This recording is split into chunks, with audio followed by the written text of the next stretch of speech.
I spent more than 27 years in MK. I'd spent the best part of my life in an armed struggle against this regime. I was angry and bitter that this decision was taken without comprehensive consultation. That was my immediate gut feeling. I didn't sleep when our delegation was locked with de Klerk negotiating. I was waiting for the outcome. When there was that press conference early in the morning announcing the suspension of military activities, felt like crime. Established ourselves in Lesotho and were able to set up the underground and military units inside the country and began to operate. South Africa became nervous. They decided to eliminate me in 1981 by sending an agent to plant a bomb under my car. That attempt was abortive. Then they made 2 other attempts to get me killed. In 81, rather than 82 or 81, I'm not sure, they sent units of the SADF to go and kill as many of our people inside the suit, including refugees. Because their intelligence was faulty, they thought that I was in the country. They tried to attack the flat where I used to stay. But just a flat away from my own, they attacked, convinced that I was in that flat, and killed the locals. So this was a measure of desperation. It was not only in Lesotho. They went across Mozambique and killed refugees, and a few of our comrades, they went into Botswana. They were crazy. They had decided that they were going to take off their gloves and that they were going to kill anybody who harbored us, who was unfortunate to stay next to us, whether he was a Mosotho, a Motswana, a Zimbabwean. That was the nature of the frenzy existing in Pretoria. For most of us, this was the realization of our dreams as young combatants. We had been given very, very, thorough training in the Soviet Union, and we had undergone a lot of physical and military preparations in Zambia, because we established a special camp in Zambia to prepare ourselves both physically, mentally, and militarily. We had exercises day and night. We embarked on long marches. So we had prepared thoroughly for this thing. I don't mince my words when I'm speaking about this regime. I hate it intensely. I hate it. Every time I stand on a platform, I'm reminded of these gruesome atrocities. I'm even reminded of my own children. If they had succeeded, they would have killed. My children were, at that time, one of them was 2 years old, another one 10 years, a baby. And I saw it as basically an inhuman regime, a cruel regime. People who were fighting for a right to oppress the majority of the people of this country. And I disagree with a lot of people who think that de Klerk and others have changed.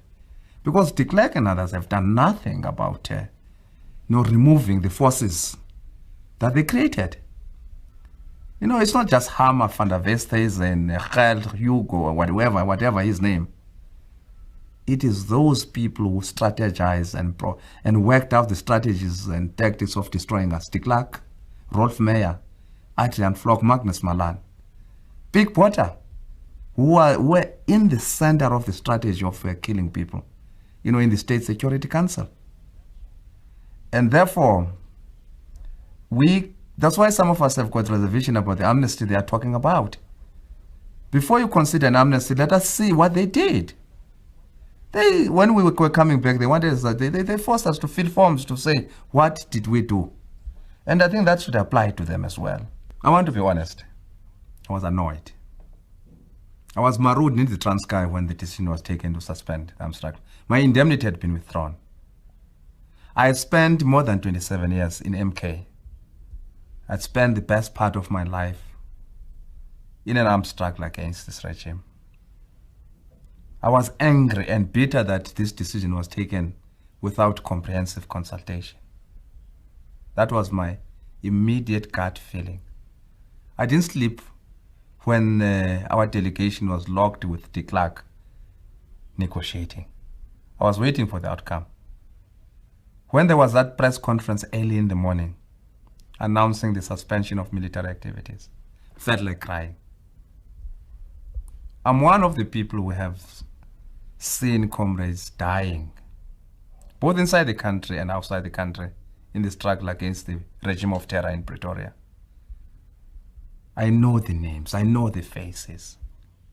I know how these young people put aside everything in life to concentrate in the fight against white domination.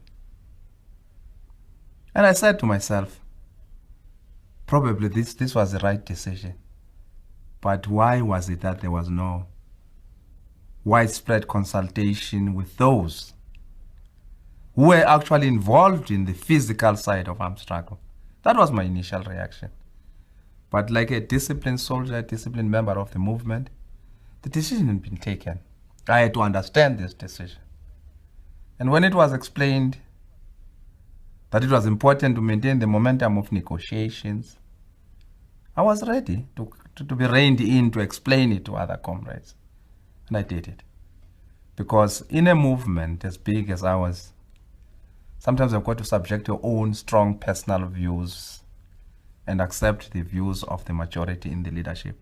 I was a militant and angry young man. I wanted to go back and fight after resting for a few months. I found our movement totally unprepared for the continuation of the armed struggle in South Africa. That was my reading of the situation. Of course, there were reasons that they were put forward. I found a lot of preoccupation with solidarity work, with international work. And I found a lot of demoralization amongst our chaps who were in camps in Zambia.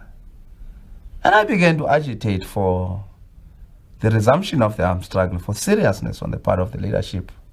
I'm using the word seriousness because in my own view, and this was a subjective point of view, that they were not serious. And I became part of the writing of a memorandum which was very critical of the leadership. Well, that memorandum put us into some trouble. The leadership was angry. They thought our attacks were unfounded and irrational. And some of them felt that our attacks bordered on insubordination and on mutiny. We were suspended from the organization. But that memorandum brought about a lot of heated discussion within the ANC. The need to have a conference, the need to work out a clearer strategy of struggle, of revolutionary struggle. And ironically, there was the Morogoro conference. We were excluded from the Morogoro conference because we were regarded as rebels. But I'm able to say that Morogoro conference ushered in serious discussions which led to for the first time to the formulation of a clear strategy about the waging of a revolutionary war in the country, of a people's war, the need to build the underground, the need for propaganda, the need for mass mobilization.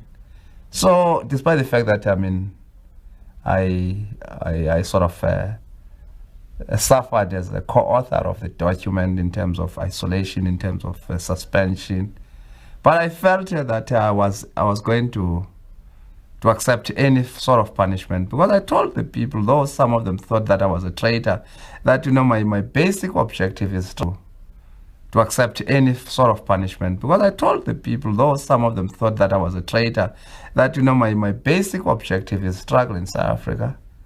I could have left, as others did, and to go and study. I had a degree from Rhodes University. But I felt that I was not going to go and study. It was my revolutionary duty to be part of the armed struggle of the revolution in South Africa. So I was able to understand, the anger and the bitterness of others. And but I felt that, whatever they said, I was not a traitor. I had no malicious intentions in writing that document. That document was a product of my own subjective feelings about the need to intensify the battles inside South Africa. And I'm happy that, we remained and they continue to be part of preparations for the continuation of the political and military struggle inside our country.